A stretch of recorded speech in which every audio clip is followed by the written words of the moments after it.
हर हर महादेव भाई साहब। आज बात करते हैं गेहूं के खेत में बैठकर गेहूं की खेती में लगने वाली लागत की।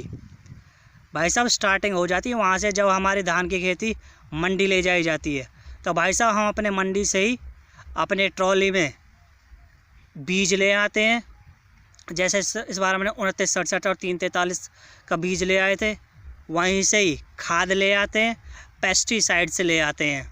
उसके बाद फिर वहाँ से आगे आते, कहीं पेट्रोल पंप पे मिलता है, वहाँ से हम अपना डीजल ले आते हैं। 50-50 लीटर की कैन ले जाते हैं या फिर पूरा ड्राम ले जाते हैं। तो पहला खर्चा हो गया बीज का, खाद का, पेस्टिसाइड्स का और डीजल्स का।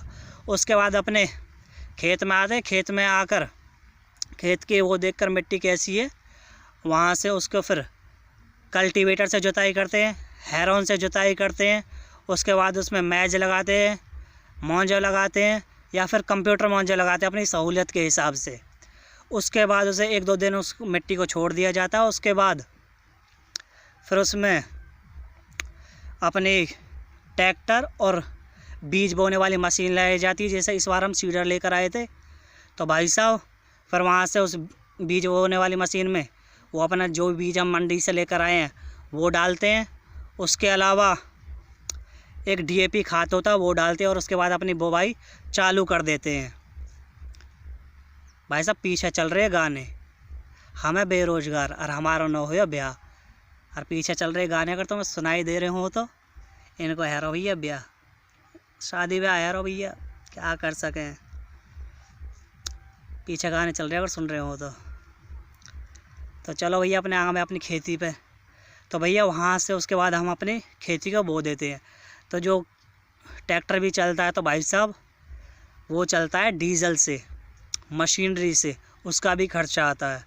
उसके बाद भैया हम अपना जब पहला पानी लगाते हैं अपने खेत में, अपने गेहूं की खेती में, तो उससे पहले हम डालते हैं सफ़ेद सफ़ेद सा छोटा छोटा सा होता है यूरिया का खाद। उसके बाद भैया अपना पहला पानी लगाते हैं।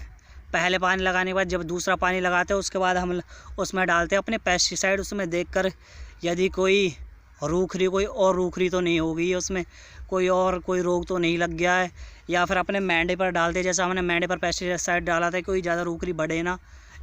देखो मैं एक दिखाता हूँ, जैसे ये रूखरी है, ये तो बिल्कुल ही ख़त्म होगी क्योंकि जल ही गई है। ये तो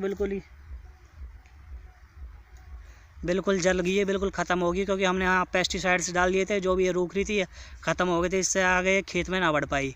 मतलब जो भी हमें ऐसा होता है तो उसके लिए हम पेस्टिसाइड डाल देते हैं और वहीं ख़त्म हो जाती है। तो भैया पेस्टिसाइड का भी खर्चा ही आता है। उसके बाद भाई साहब फिर धीरे धीरे फसल बढ़ती रहती है, हम अपना पानी लगाते रहते हैं।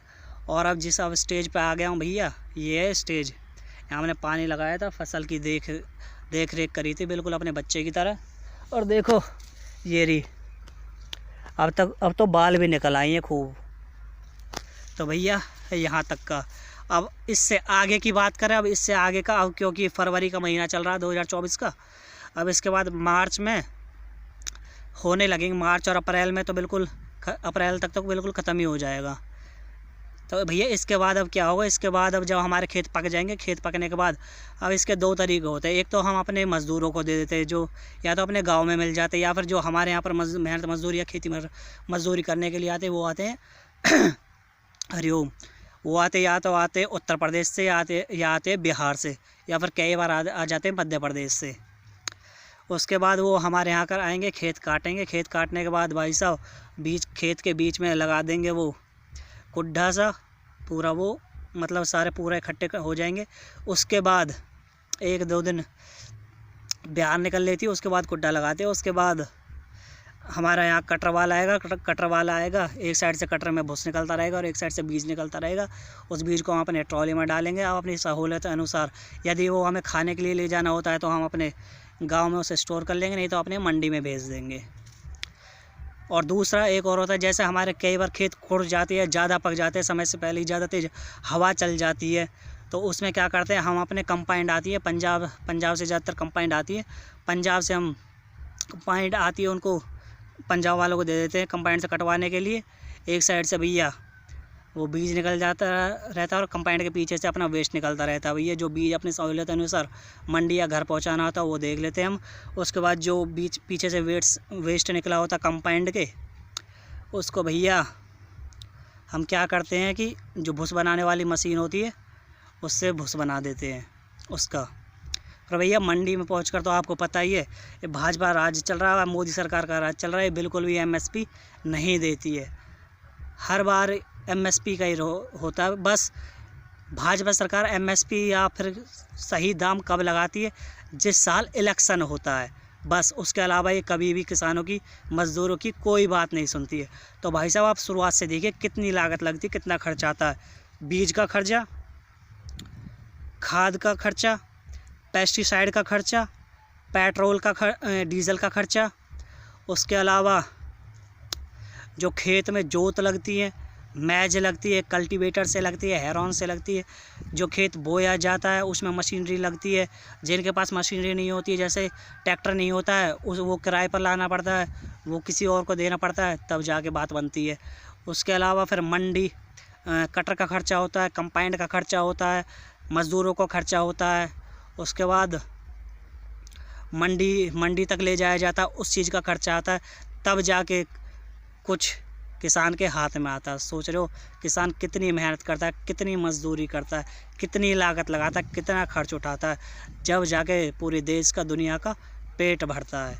और इस तरफ ये भाजपा सरकार, ये मोदी सरकार, केंद्र की मोदी सरकार बिल्कुल भी ध्यान नहीं देती है। जो कहती थी कि 2022 तक हम किसानों की आय दोगुनी कर देंगे, किसानों की आय दोगुनी की तो बहुत दूर करने के बाद काले कानून और लिया है किसानों के लिए। तो भाई साहब ये हो रहा भाजपा के राज में किसानों और मज़दूरों के साथ। जय जवानी, जय किसानी, जय तिरंगा, जय भारत।